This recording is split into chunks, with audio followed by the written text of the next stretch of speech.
Ready to go? I'm going to hit the gavel then if you're ready. Well, welcome to the Board of Commissioners regular meeting, February the 3rd, 2026. At this time, I'll ask Adrian Carrico to please call the roll. Commissioner Jeff Sanford. Here. Commissioner Sharon Neesmith. Here. Mayor Tom Watson. Here. Commissioner Curtis Maglinger. Here. Mayor Pro Tem Bob Flynn. Here. Thank you. This time, we'll have the invocation and the pledge with Commissioner Sharon Neesmith. Please stand if you're ready.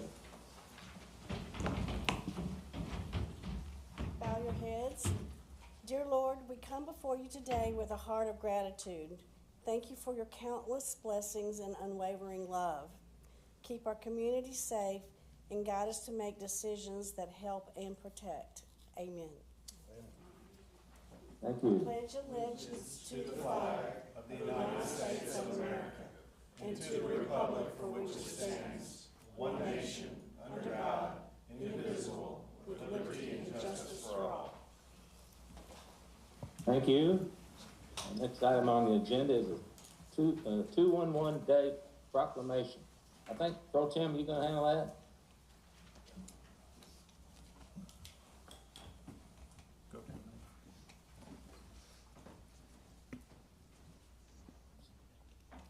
Good evening. Good to see all of you with us, and we'll go ahead and present the proclamation and then have our the contingent from United Way come forward and have their photo made and the rest.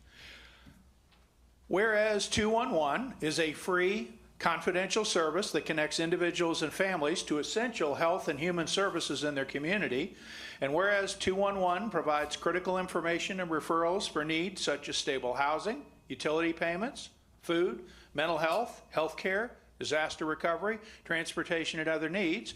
And whereas 211 services are available 24 hours a day, 7 days a week, by phone, text, and online, and are staffed by trained specialists who help residents navigate complex systems of care. And recognizing 211 Day increases public awareness of the essential service and encourages residents to seek help when needed and to support organizations that make 211 possible.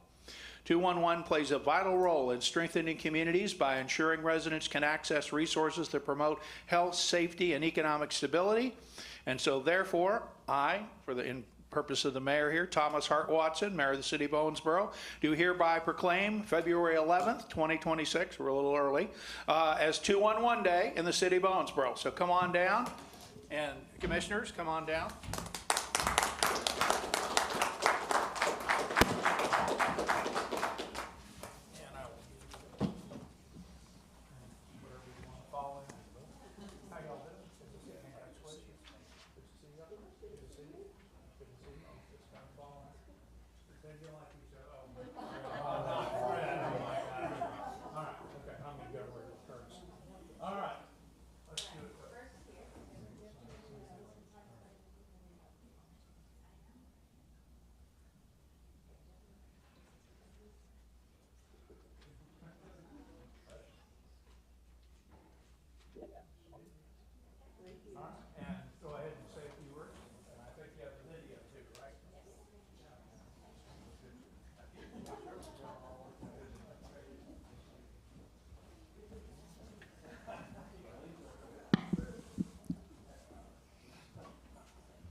Mayor, Commissioners, ladies and gentlemen, I'm Paula Yavinsky, and I'm the President and CEO for United Way of the Ohio Valley. On behalf of our staff, our board, our many volunteers, and our many supporters who invest every year to support our nonprofits and the important work of helping everybody in our community thrive, we thank you for this proclamation. We thank you for the partnership that we have with the city. We're very blessed. Not every United Way has that privilege, and it means a lot to us that you trust us to make those decisions each year with helping everybody in our community rise to a better place. We want to let you know that we're excited about our next round of impact funding that will be announced next week. And if you're not familiar with that, those funds go to support work in reducing homelessness, increasing affordable housing, and helping people with upward financial mobility. I know that many of these issues are on your minds each day as they are ours. But today we're here to focus on 211 and the importance of this particular resource in this community and our surrounding communities, and why it is so relevant and so needed in so many different ways. You're very fortunate today that we're getting ready to show you a brand new PSA that has not been seen beyond the United Way office yet, and you'll get to hear from firsthand from people who have used the system, believe in the system, and know the impact that it makes every single day. While we say it's a free source, it is for our community, but it does require resources for us to keep it going every year. And we appreciate those who support that in helping the many who continue to use it over and over, knowing that it's always there 24/7, 365. So thank you again, and let's watch the new PSA for 211. Thank you. My name is Sharon Walker, and I am the current president of the McLean County Chamber of Commerce. I was only introduced to 211 probably within the last 1 to 2 years when United Way came and spoke to our membership meeting. This year, McLean County was hit with a disaster, one of the worst ones that we've had within the past 75 years. We had a flood that hit back in April, and 60% of the county was underwater. We had people that not only needed help with housing that were completely displaced, but also they needed help with utility bills, they needed help with food, pretty much anything that you can imagine from someone that loses everything, they needed help, and 211 was our go-to. I am a family resource coordinator for Davis County Public Schools. I had a single mother reach out, and she had got behind on rent, and I know for a lot of people it is hard to ask for help. Unfortunately, within our grant that we have with Family Resource through the state of Kentucky, we can't provide renter support. So 211 was the direction in which I pointed her in order to get that help that she needed. When it comes to people needing resources, especially in a time of crisis, I think that we tend to get kind of scatterbrained. And 211 has it all. It's just a quick way to say, here's 211, and search what you need. And the resources are resources that are directly in the community that they're living in. It's the utility assistance. We have so many seniors that are out there that need help with assistance, domestic violence. I was able to have someone reach out through 211 and be able to find placement that was, in an abusive relationship. It's every aspect out there that you don't think of. And if they're not able to help, to find help that way, they always know they can come back to us, but usually they're able to get that taken care of.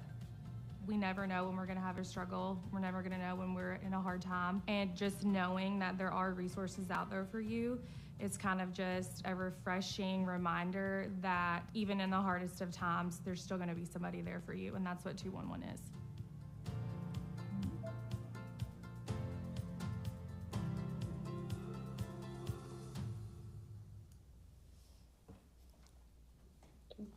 Paula, thank you for all you and United Way do. We greatly appreciate the impact you and your staff and all the volunteers who work for United Way make. Thank you again.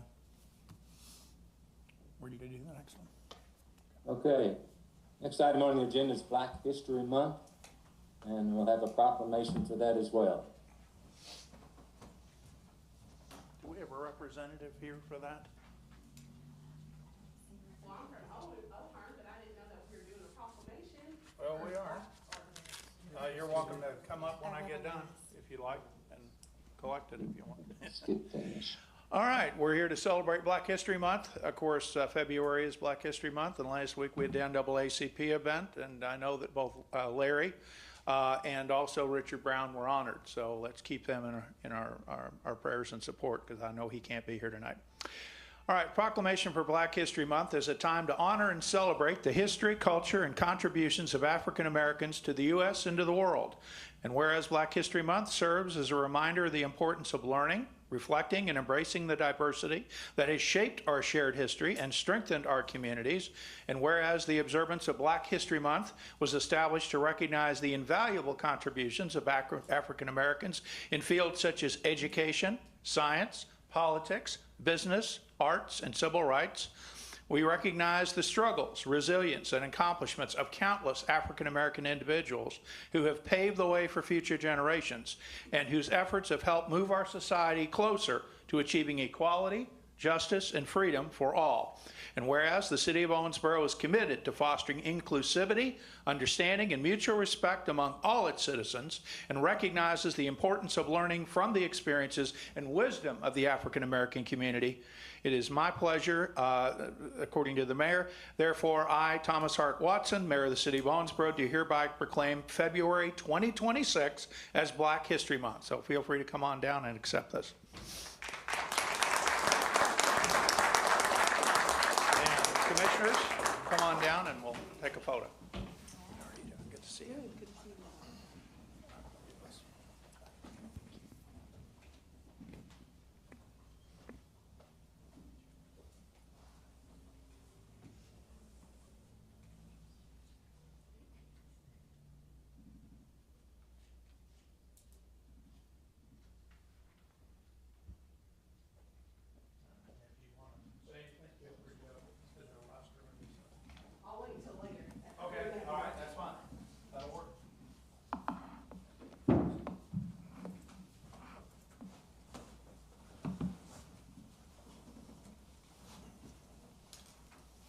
Well, thank you all. Next item on the agenda is the Economic Development Corporation update. Mr. Claude Bacon, President and CEO.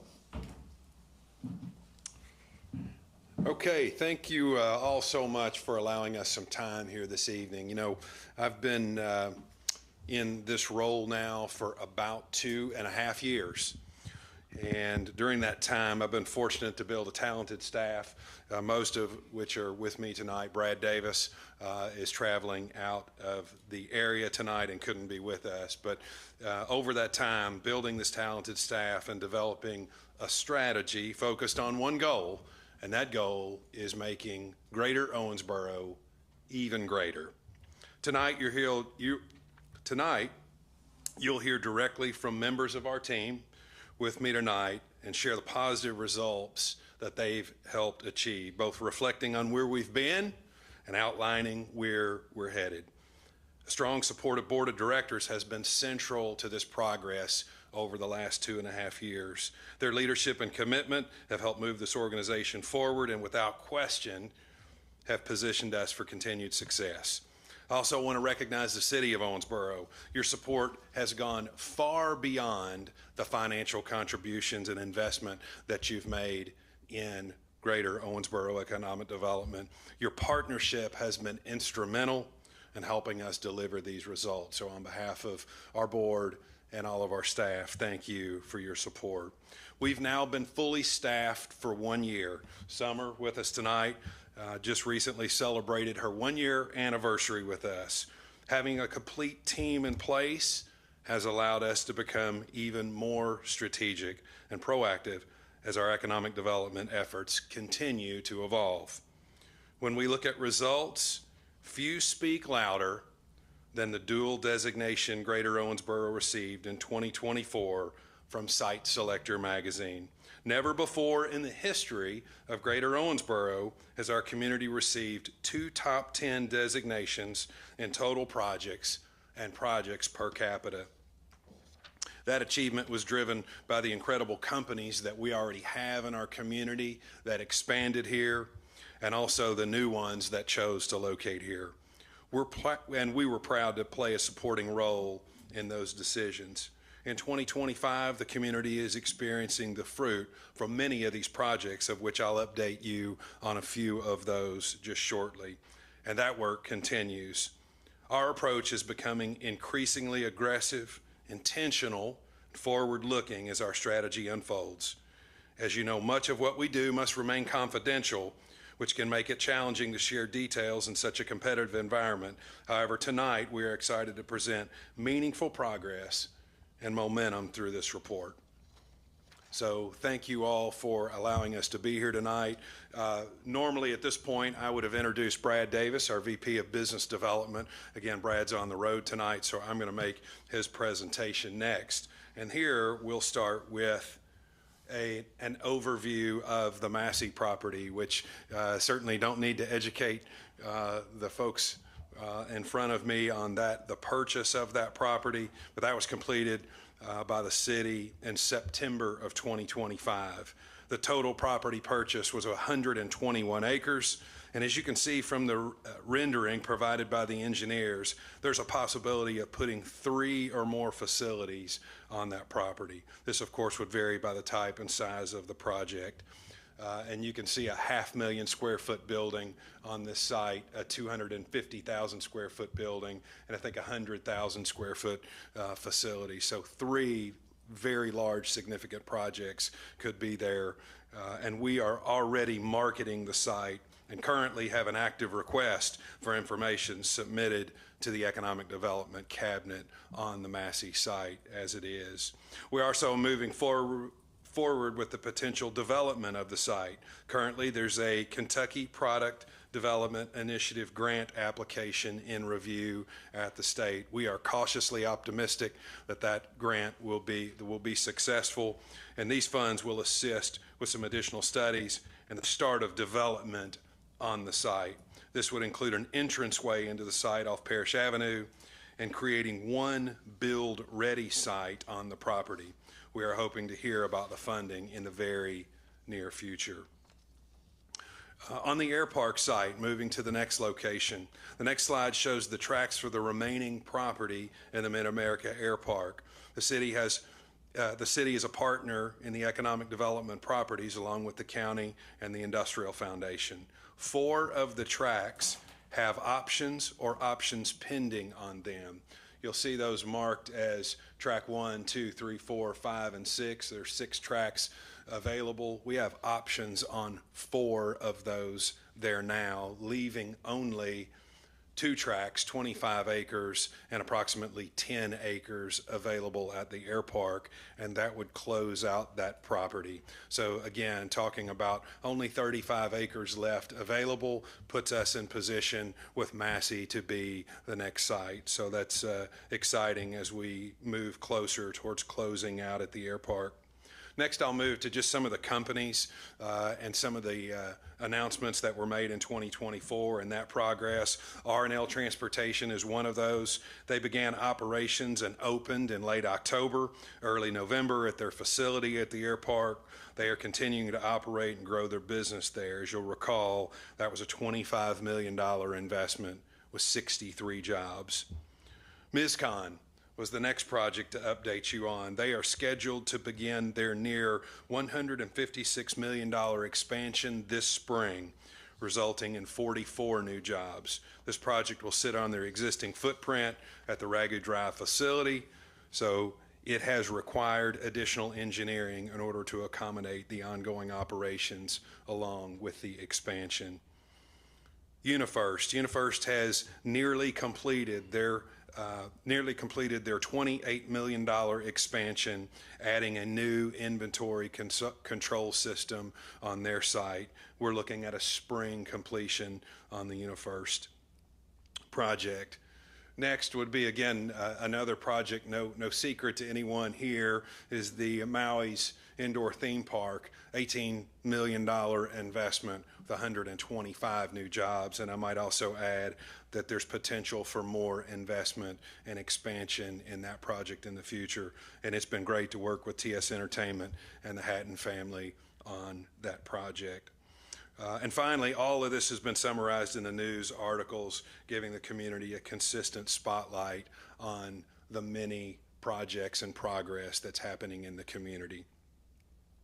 Now let me introduce Jamie Johnson, Vice President of Workforce Development, Small Business, and Entrepreneurship, for her report.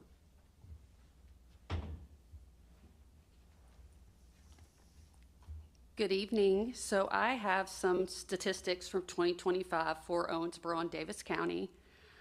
Our average annual wages rose from $52,126 to $53,489. That is a 2.6% gain, or $1,363.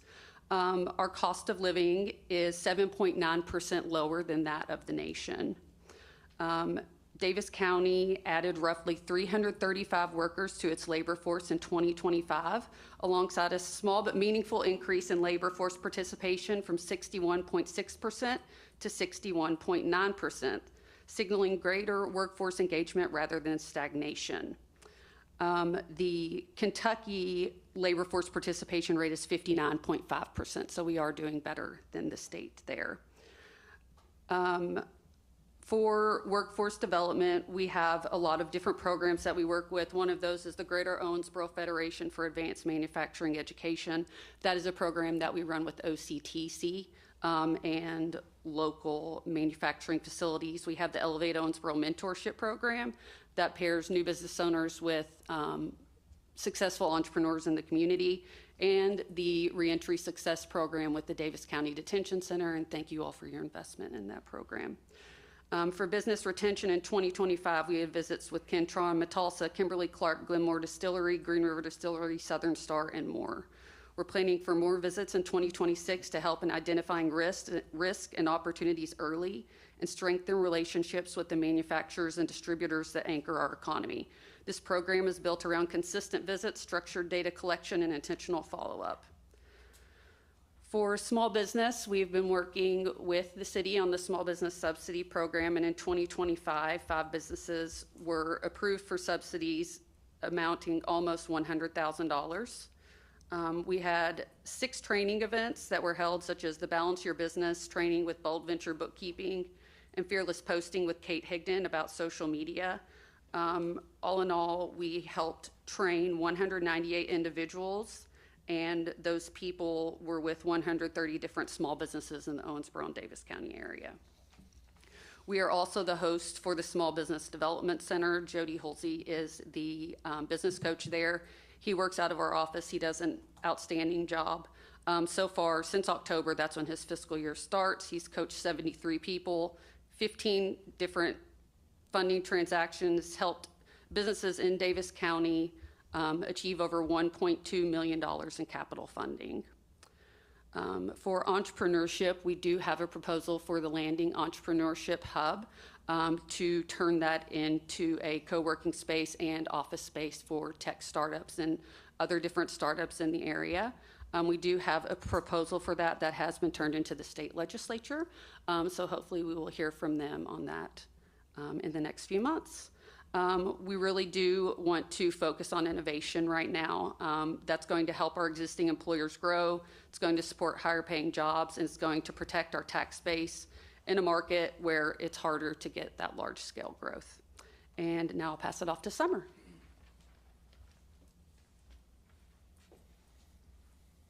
Good evening. So my role at GoEDC is a little bit split. I spend probably half of my time focusing on marketing. Since I arrived last year, we've introduced an annual report that hadn't been done the last several years.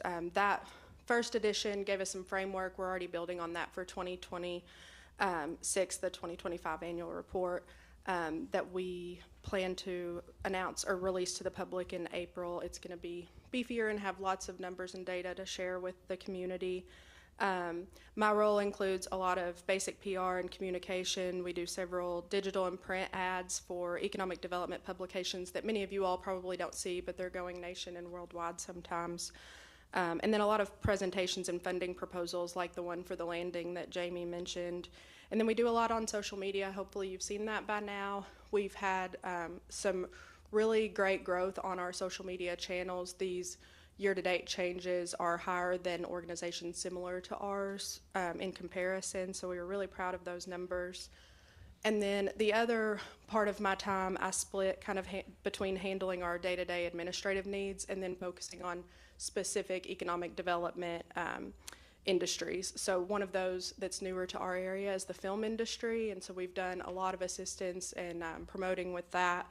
We organized the announcement for Kentucky Soundstage at the former Malco, helped with the promotions and premieres for Bachelor Santa, which was a movie filmed entirely in Owensboro, as well as supporting our local filmmakers who've been here and been doing it for a long time, like Blood Moon Pictures. Their new Fears Eve movie went on to Prime Video and Screambox in late 2025, so it was exciting to celebrate that.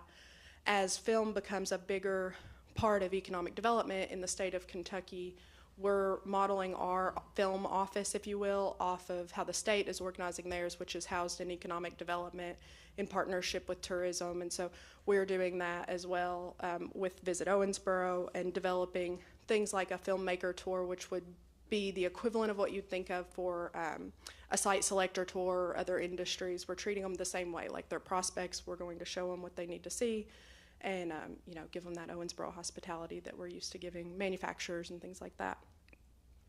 Another industry that I'm focused on is bourbon and specifically supporting Green River Distillery. We were able to celebrate their Best Overall Bourbon in the World award and some new ad campaigns they had going out, as well as their Louisville tasting room that opened last year. And then I also work very closely with Downtown Owensboro, Inc., so I attend their meetings when I can. We helped organize the Small Biz Crawl last year in May during Small Business Month. We can help with their print ads and things like that. And then I also serve as kind of the liaison between local downtown business owners within that downtown overlay district and local government officials. So that's kind of what I do in a nutshell. I guess I'll turn it back over to Clyde. Thank you. Well, at this time, I'd field any questions or comments relative to our proposal report tonight.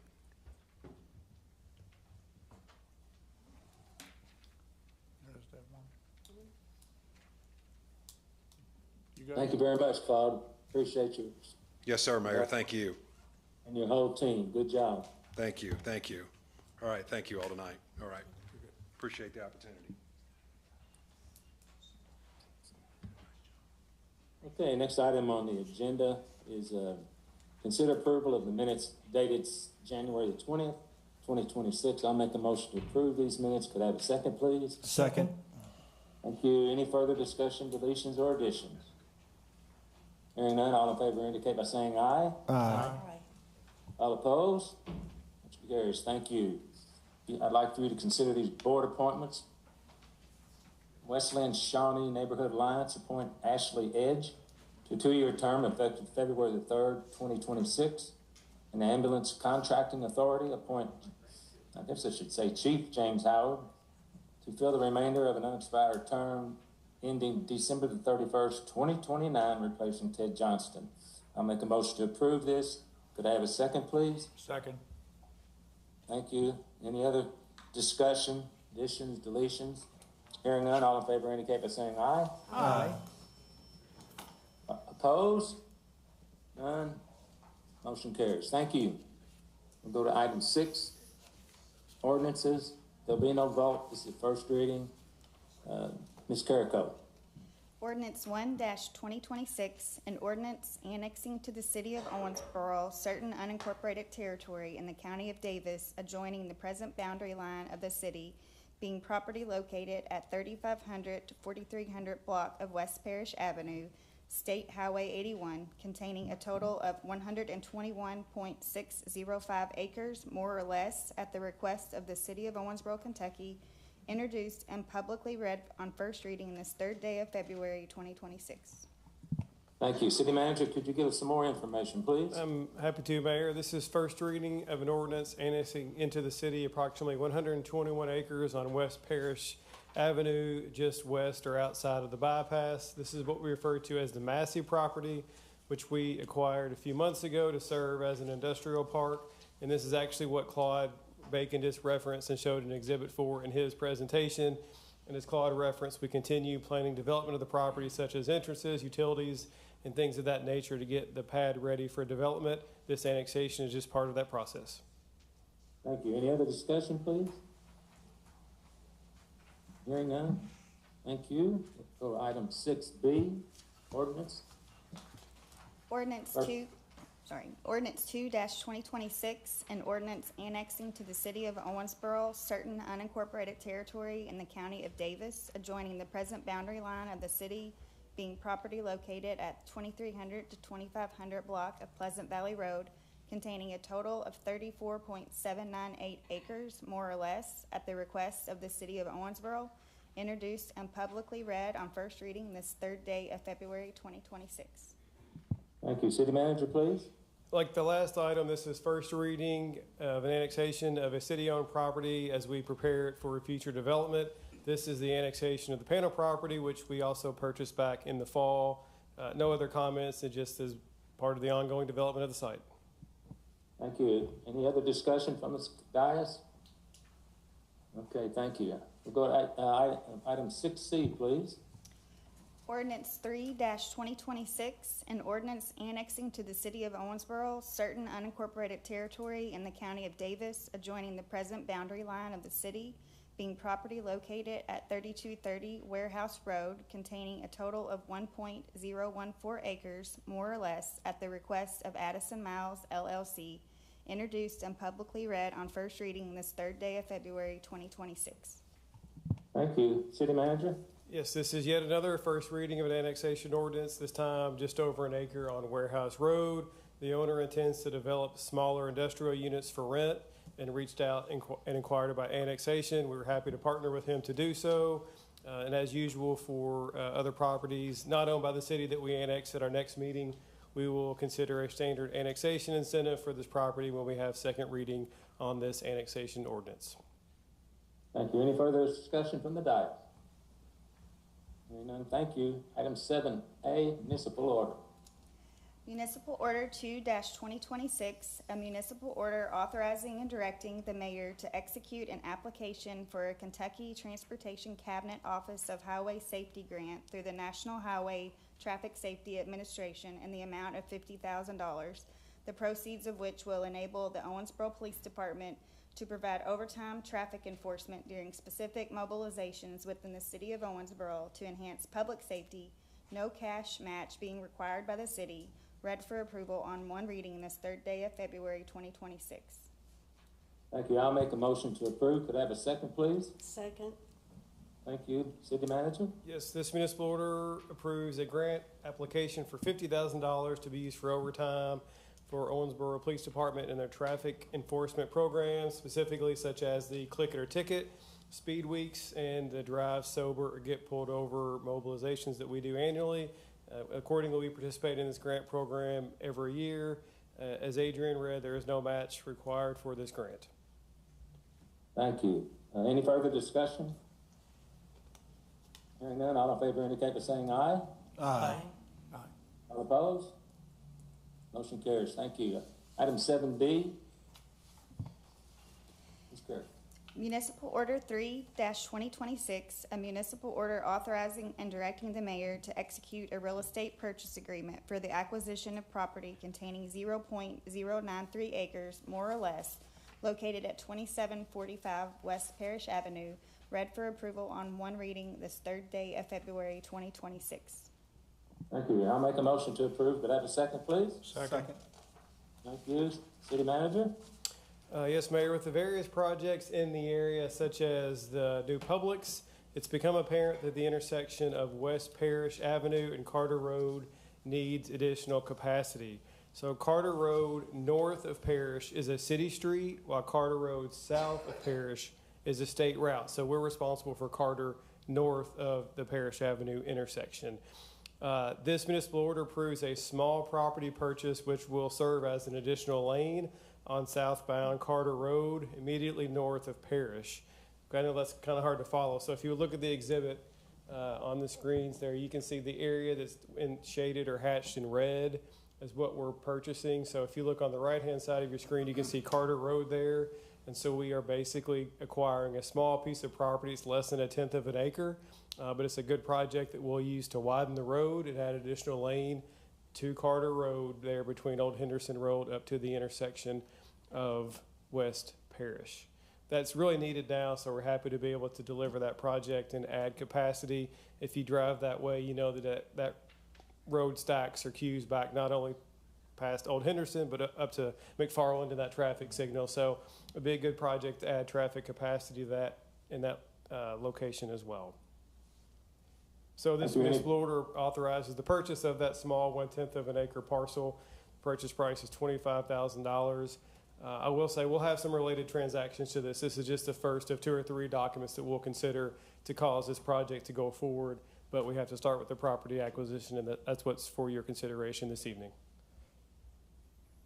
Thank you. Any further discussion? I have a question, City Manager. When do you plan on starting this project, and when's the possible completion? That's a good question. I'm looking at Leland or Kevin. I know the design is essentially finished at this point. I think OMU will begin relocating the utilities relatively soon, and then hopefully we do expect it to be complete this construction season. Thank you. That's what I was asking. I was hoping it might be done that way. So it should be done before the Publix opens, I guess, is one of our primary goals, to get additional traffic capacity before that location opens. Exactly. Any further discussion? Hearing none, all in favor indicate by saying aye. Aye. All opposed? Motion carries. Thank you. City manager items. Yes, first we have personnel appointments, and tonight all of our appointments are regular status, which means they have completed their probationary period. So we have Christopher Collins, Lucas Hardy, Anthony Williams as lieutenants with the police department effective February 9th, Caleb Bratcher, Benjamin Fleury, Derek Griffith, and Joseph Jones as sergeant with the police department effective February 9th. Tiffany Cruz, telecommunicator with the OPD dispatch effective February 10th, and Ethan Board as a fire driver engineer with the fire department effective February 17th. Thank you, sir. I'll make a motion to approve. Could I have a second, please? Second. Any discussion? Hearing none, all in favor indicate by saying aye. Aye. All opposed? Motion carries. Thank you. City manager comments? No comments from me tonight, Mayor. Thank you. You're welcome. Communication from elected officials. I'd like to go first tonight if I could. I wanted to tell you all that Senator McConnell was able to secure funding for the whole Commonwealth, $117 million of federal funding. And what he did with us was got us a grant, I guess you could say that, for the local YMCA for child care. And the total was $6.6 million. It's going to be a big help for funding for some folks that need it, and level off some of the stress of trying to get their children someplace and job issues and no exceptions. This thing is really going to be powerful. So I just wanted to let y'all know that he's been a friend again, and that's all I have. Okay. Commissioner Glenn. Yes, just two things. Wanted to congratulate the NAACP on an excellent Freedom Fund dinner. I thought it was an excellent event, and it was great to see people being recognized who are long-term civil rights pioneers like Richard Brown and Larry as well. And then finally, I want to thank our police, our fire, and our public works team that have literally moved mountains of snow over the last few weeks or 11 days. You guys have done an incredible job, and then the calls where police and fire have gone out in these weather conditions and braved the elements to keep our city safe. I just want to say, we knew you're the best, and you just proved it again. So thank you all very much for all the hard work you and your team do. That's it. Yeah. Commissioner Maglinger. Thank you, Mayor. I want to echo Commissioner Glenn's things. Really appreciate all the hard work and on our first responders and public works. I did get some calls, and you know, I know we don't handle commission doesn't handle operations, but just wanted to recommend maybe reevaluating our policy for snow removal. I know that it happens about every 3 to 5 years. Did a wonderful job on priority 1 and 2. I just had several calls from people talking about some of the secondary roads and things. So just like to recommend reevaluating that. Thank you, Mayor. You're welcome. Commissioner Neesmith. I would mirror what Curtis said, is that obviously this was a big difference, and one of the first things I thought of is because in the past, Owensboro has always done a great job. So I was a little questionable, so when I called Leland and then discussed it with Nate, one thing that happens is we never know the backgrounds of what's going on. So I thought it was interesting because my concern was some of the secondary streets that weren't plowed. And then it was pointed out that if we plow everything when all of that snow fell with the ice, then we're going to go down these roads, and if you're a person that parks your car on the street and stuff, you probably still can't get it out. So there are rationales for things that are happening. Definitely we want to look and review it again to make sure if there's anything else we can make it better. But I just want to say that sometimes you think, well, how come this happens? And then when you get a few more facts, you understand it. We may not like it, but we understand it. So I do want to say thank you, Leland, for educating me and Nate as we learn things. And then the only other thing I want to say is to be on a positive note. Tonight I'm wearing my Barbecue and Barrels board shirt, and I just want to let y'all know that I promise the sun will come out tomorrow, okay? Okay, thank you. Commissioner Sanford? Thanks, Mayor. I think that was really good news about what Senator McConnell is doing for the YMCA and all the families that are going to be able to benefit from that. That's number one. Number two, really quickly, you know, tonight we sat up here and we mentioned the west side of Owensboro several times about things that are going on the west side. For years and years, a lot of people would say, well, you know, it's everything's happening on the east. But if you start to look, even through Claude's report, you're seeing stuff to the south, you're seeing stuff to the west, which really is pleasing to hear that we're starting to grow in different directions. And I think that's really exciting because a lot of people on the west side sometimes say, well, we're kind of forgotten, but I don't think anymore. I think that's going to be the next hub of growth is probably to our west side, which was needed. And I want to congratulate the mayor and everybody up here and the staff for making all this stuff happen because I think we're on the very beginning of it, and I think it's only going to increase. So good job, everybody. And that's all I have, Mayor. Thank you. Thank you. I'd just like to say, listening to all those comments, it's a little different out here or wherever I am. We represent our community very, very well. We have downtown rep, we've got business reps, we've got real estate. You know, we've got an educator that's probably got a PhD or something, I guess. And I think we represent our community very well.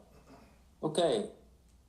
Next item is the open public forum.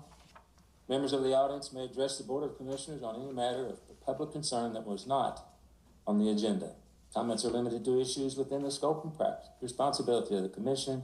Commission meetings are held to conduct city business for the benefit of citizens of Owensboro and our taxpayers.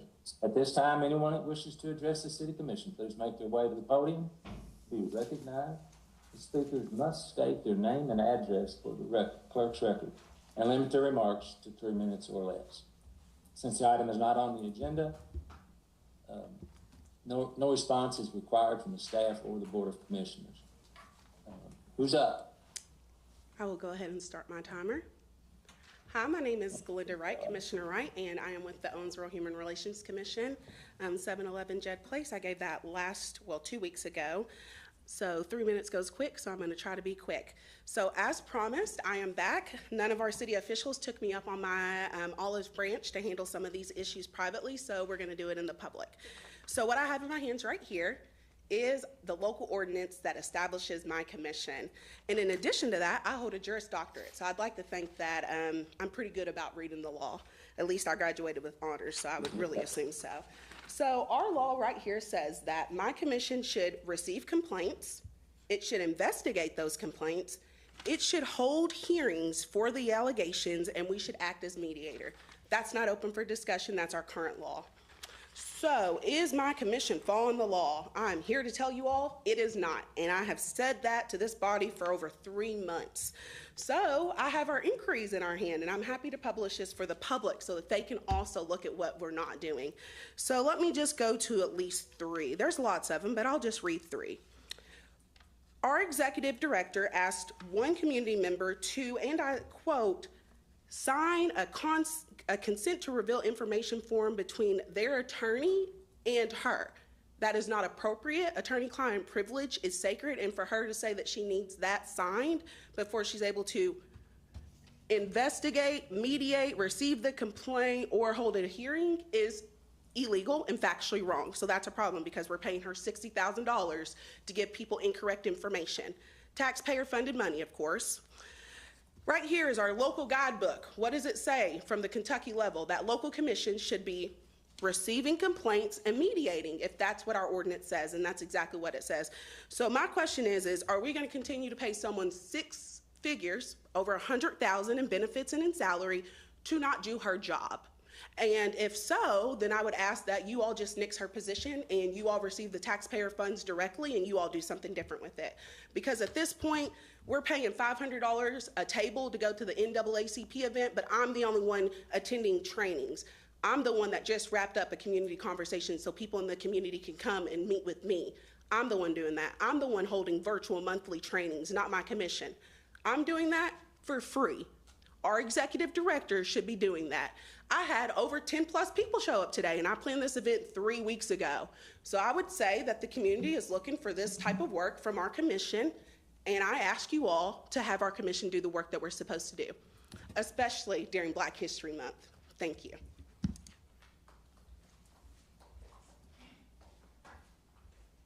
To speak? Do I have any takers? I can't see. One of the persons on the way up. Pardon me? There's somebody else coming. Okay. Mayor Watson, this is Jim Grice, 2335 Pleasant Valley Road, right across from the new development, new property you guys just bought, right across from Kroger. We welcome you to the neighborhood. When my parents bought the property in 1962, where I live, right across from all this development, I don't think we ever expected that the city would be coming this close to our existing homes. And my wife and I, when I retired, we've invested a lot of money in our property for a place to retire. And we now are the interface, so to speak, between the new city purchase property and our home, right across the county road there on Pleasant Valley Road.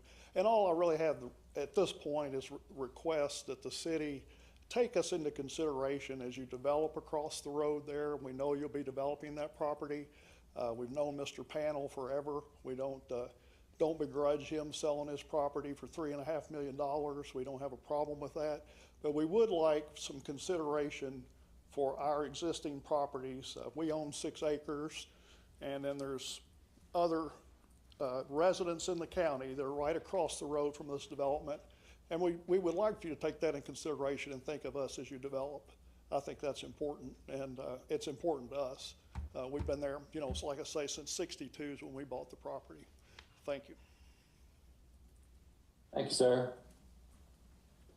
Anyone else?